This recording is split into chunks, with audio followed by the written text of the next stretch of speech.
O que se diz hoje, dentro da teoria do Big Bang e até da teoria do surgimento da vida, é a questão da biogênese. E quais são os principais problemas, tá? Pelo menos pelo que eu enxergo. Eu não sou cientista, né? Mas só uma visão filosófica já me traz um olhar um pouco distinto nesse sentido. Por exemplo, se pensa muito na questão de teleologia. Então, pô, se eu consigo criar um modelo matemático de alguém como eu, pô, eu sou um cara alto, tenho 1,91, jogando uma bola numa cesta de basquete daqui 7 metros. Pô, é extremamente difícil eu conseguir num primeiro momento, mas através de muito treino, eu jogando consigo acertar a maior parte dos arremessos ou uma parte significativa. No entanto, a gente pensa numa cesta, numa bola, numa pessoa, numa regra e numa distância determinada, e aí a partir desse evento que seria viciado, né? Eu só tenho essas condições, eu consigo criar esse cenário.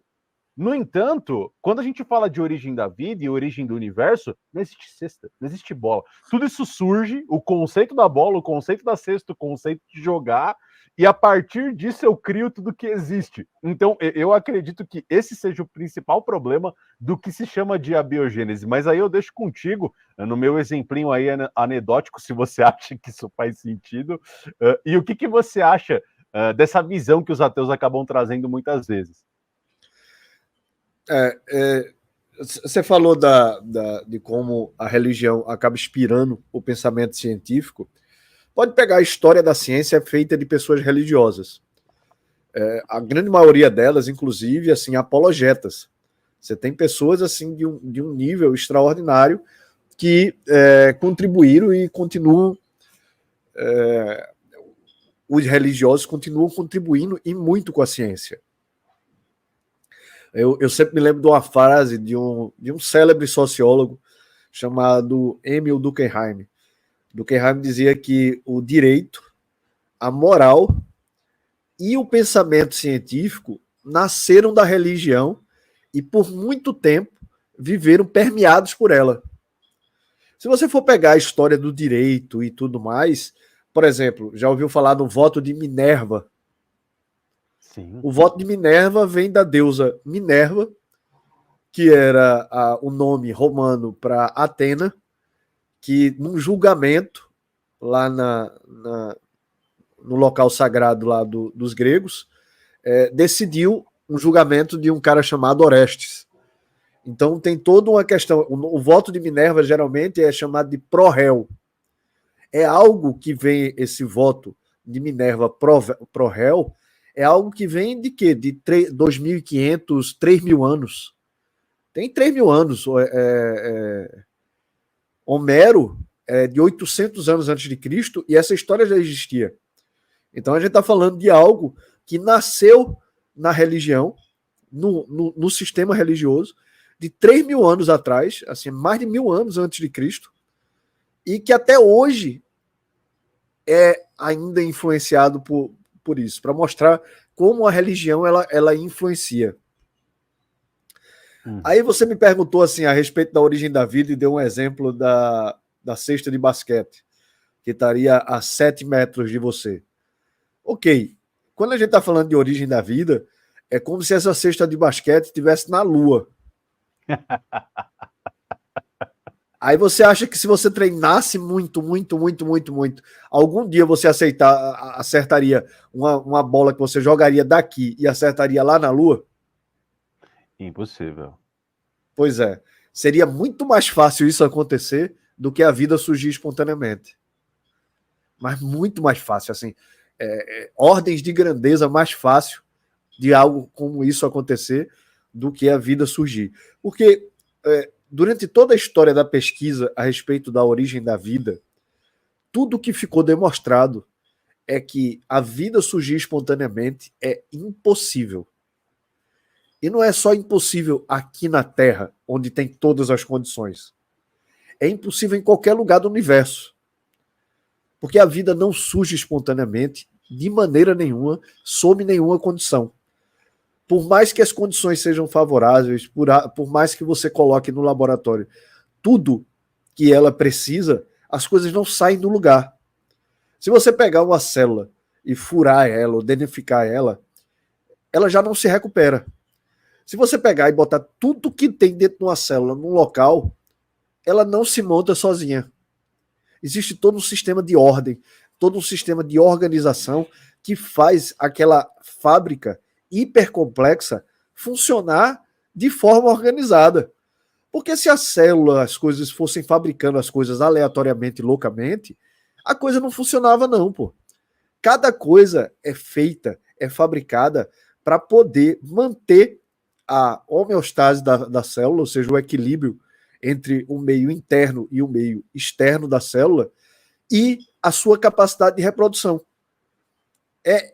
É algo assim, tanto que a gente está estudando há mais de um século, essa biologia molecular, essa origem da vida, e tudo que a gente descobre torna a coisa mais e mais e mais difícil.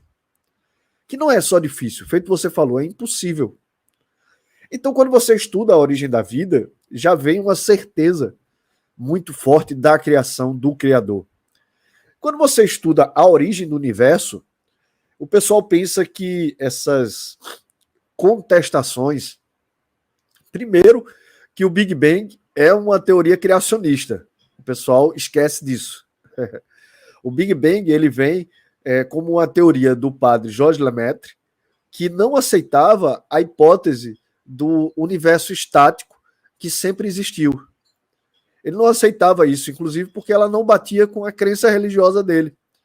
E aí ele propõe a teoria do início do universo, a partir de um ponto, de um átomo primordial, por causa da sua visão religiosa. Veja só, a gente está falando de outra teoria que surge a partir da visão religiosa e que os ateus hoje defendem desesperadamente.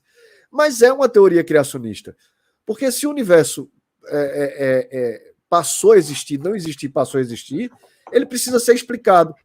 E o universo, tem uma matemática extraordinária, tem um nível de organização fantástico. Coisas que não são explicadas pelas simples relações entre as 4 leis da física. Isso simplesmente não é explicado.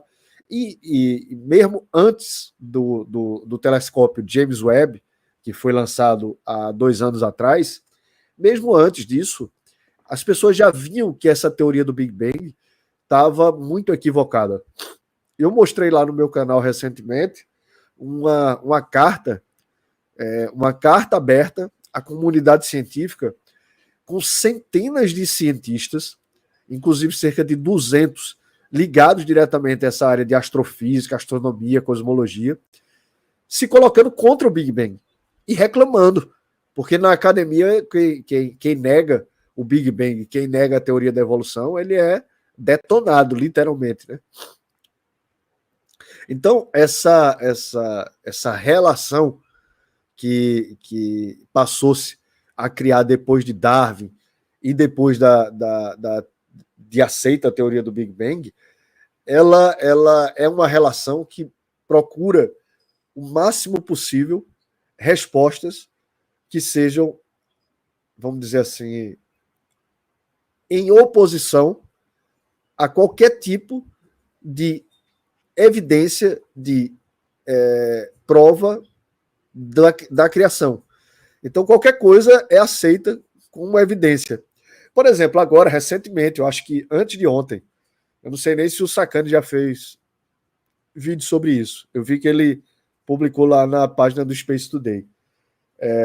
O pessoal querendo explicar o problema lá na origem do universo, porque eles estão chegando lá bem próximo da origem do universo, e o que eles encontram lá é a galáxia tudo pronta.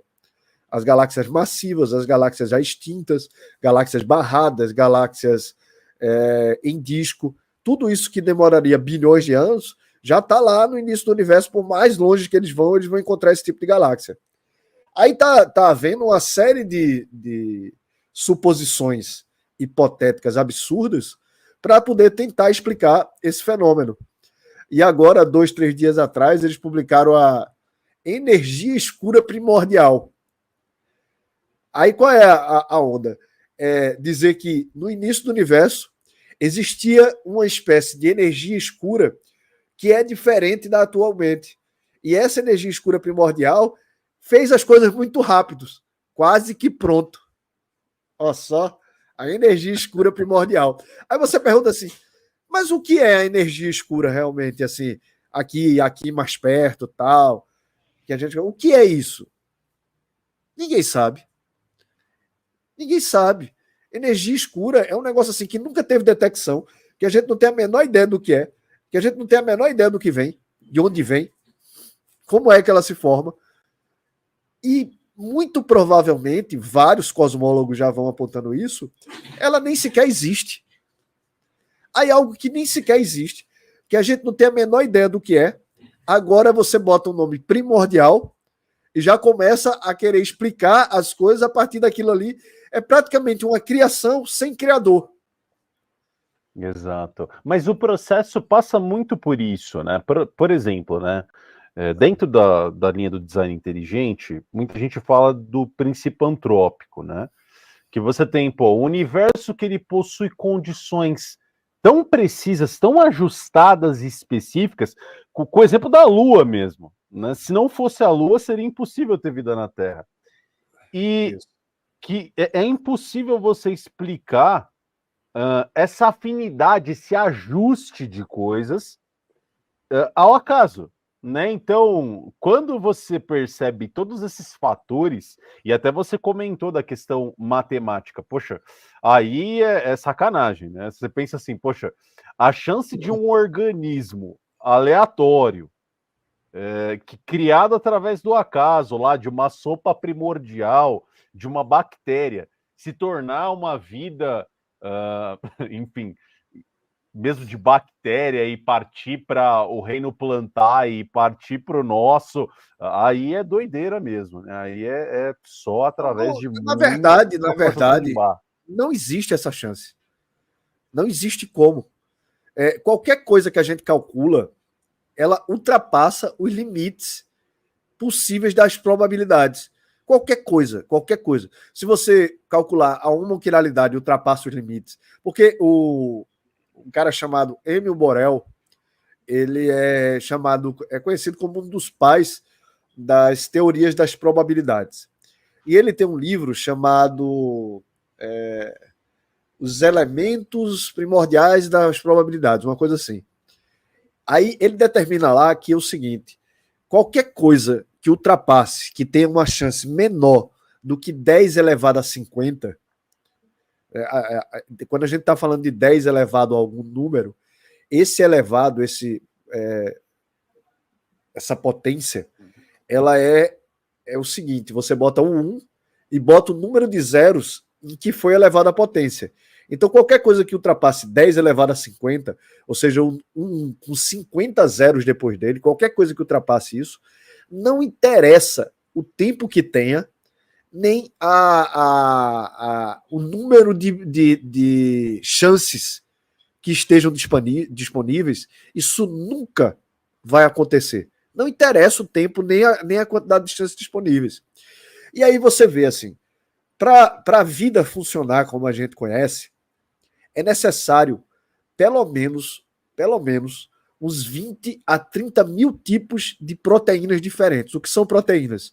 São aquelas máquinas moleculares que vão fazendo todo o trabalho dentro da gente. Então você precisa de cerca de 20 a 30 mil dessas proteínas. O organismo mais simples, que eles já calcularam até hoje, precisa de cerca de 2.000 dessas máquinas para poder a coisa funcionar. Aí o que acontece?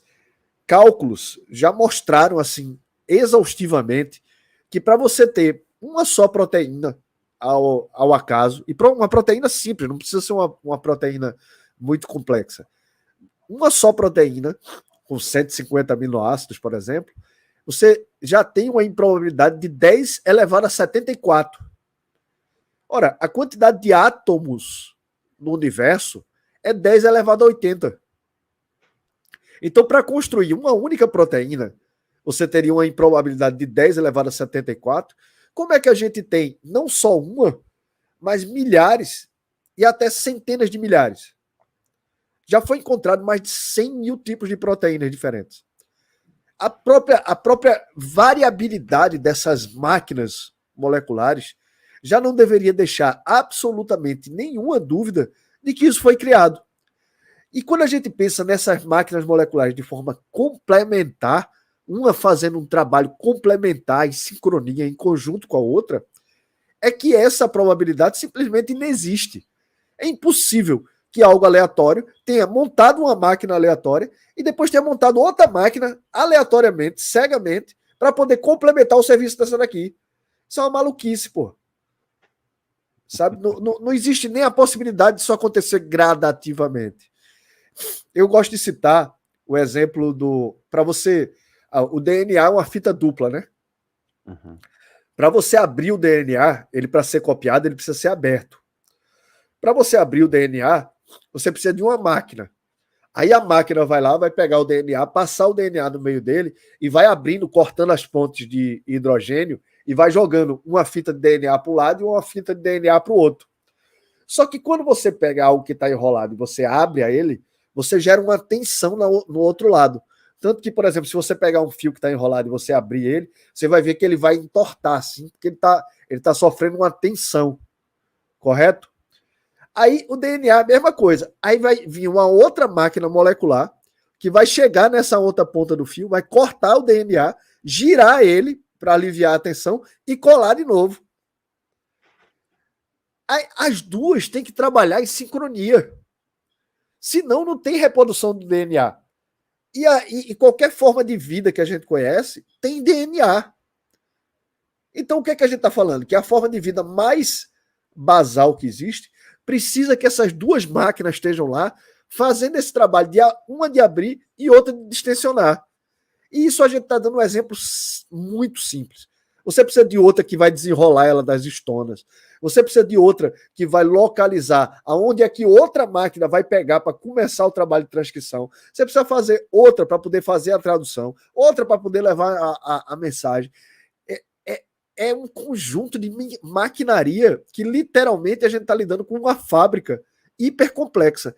E quem é o doido que vai achar que uma fábrica hipercomplexa surgiu e se montou espontaneamente? A pessoa tem que ter uma fé muito maluca nisso.